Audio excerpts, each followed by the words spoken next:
আসসালামু আলাইকুম। প্রিয় বন্ধুরা, সবাই কেমন আছেন? আশা করি মহান রব্বুল আলামিন সবাইকে ভালো রেখেছেন, সুস্থ রেখেছেন। আলহামদুলিল্লাহ, আমি এবং মেহমেদ আমরা দুজনেই ভালো আছি। আল্লাহ পাক আমাদেরকে ভালো রেখেছেন, আলহামদুলিল্লাহ। আমাদের পারিবারিক জীবনের ছোটখাটো বিষয় নিয়ে দু একটি কথা বলতে চাই। প্রথমত বলতে চাই, আমরা যারা বিয়ে শাদী করেছি, আমাদের যাদের ছেলে মেয়ে আছে বাসায়, আমাদের এই আদরের ছেলে মেয়েদেরকে আমরা যদি শিক্ষিত মানুষ হিসেবে, একজন আদর্শ মানুষ হিসেবে যদি গড়ে তুলতে না পারি, তাহলে ভবিষ্যতে আমাদের জন্য অনেক আহ, ভবিষ্যতে আমাদের অনেক ক্ষতির সম্ভাবনা থেকে যায়। আমাদের জীবনটা দুর্বিষহ হয়ে পড়বে, কারণ শিক্ষার কোনো বিকল্প নেই। অতএব প্রত্যেকের জায়গা থেকে যার যার সন্তানকে একজন আদর্শ মানুষ হিসেবে গড়ে তোলার জন্য শিক্ষার কোনো বিকল্প নেই। এবং পাশাপাশি ধর্মীয় শিক্ষা খুবই ইম্পর্টেন্ট। ধর্মীয় শিক্ষা যদি না থাকে, আপনার সন্তানের মধ্যে যদি ধর্মীয় আচার আচরণ, ধর্মীয় বিধিনিষেধ যদি সে পালন করতে না পারে, সে জাগতিক দুনিয়াবী শিক্ষা গ্রহণ করে সে অনেক ডিগ্রি অর্জন করতে পারবে। পুঁথিগত বিদ্যা মুখস্থ করে সে দুনিয়াবী কাজের জন্য সে অনেক বড় কিছু করতে পারবে। সে A+ পাবে, সে সবার চেয়ে ভালো রেজাল্ট করবে। কিন্তু একদিন তো আমাদের সবাইকে মরতে হবে। মরার পরে আমাদের যেই আখেরাত, সেই পরকালের জন্য যদি আমরা কিছু না নিতে পারি, তাহলে আমাদের এই পড়ালেখা, আমাদের এই জিন্দিগি পুরোটাই বৃথা।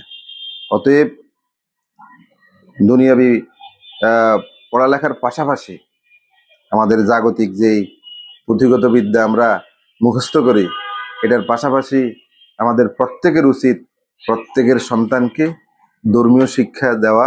ধর্মীয় শিক্ষা যেমন বিশেষ করে নামাজ, রোজা, হজ, জাকাত, আমাদের যেই ফরজ, সুন্নাত, ওয়াজিব, নফল এই বিষয়গুলো আছে, এগুলো যদি আমরা আয়ত্ত করতে না পারি, আমাদের সন্তানদের ভিতরে এটা ঢুকিয়ে না দিতে পারি, তাহলে তাদের জীবন ধ্বংস হয়ে যাবে। তাদের জীবন খুবই কষ্টের যাবে, কষ্টের হবে। কারণ ধর্মীয় শিক্ষা না থাকলে তখন অপরাধ প্রবণতা মানুষের মধ্যে বেশি কাজ করে। ধর্মীয় জ্ঞান না থাকলে তখন মানুষের পরকালের ভয়, আল্লাহ পাক যে পরকালে আমাদেরকে দুনিয়ার আমাদের উপর পরকালে পুরস্কৃত করবেন, জান্নাত দিবেন, এবং জাহান্নামে যেতে হবে আমাদেরকে, আমাদের কর্মফলের কারণে, আমাদের অপরাধের কারণে, আমাদের ভুলের কারণে আমাদেরকে জাহান্নামে যেতে হবে। সেই জিনিস যদি আমাদের সন্তানদের মধ্যে যদি আমরা ছোটবেলা থেকে না ঢুকিয়ে দিতে পারি, তাহলে ভবিষ্যতে তাদেরকে কন্ট্রোল করা, তাদেরকে দ্বীনের বুঝ দেওয়া খুবই কষ্টকর হয়ে যায়।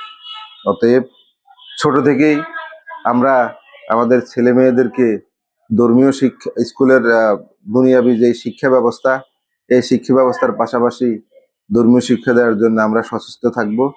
যারা মাদ্রাসায় পড়ালেখা করে তারা তো আলহামদুলিল্লাহ আছেন। মাদ্রাসা যারা পড়ালেখা করে, যাদের সন্তান মাদ্রাসায় পড়ছে, তাদের ধর্মীয় জ্ঞান সম্পর্কে বলার অপেক্ষা রাখে না।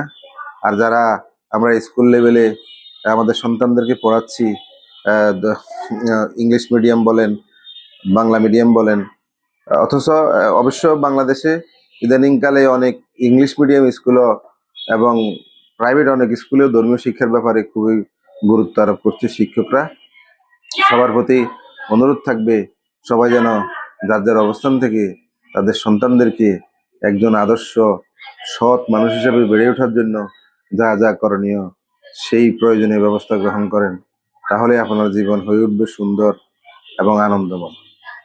সর্বোপরি বলবো, সবাইকে ভালো রাখবেন, সো আপনিও ভালো থাকবেন। আসসালামু আলাইকুম।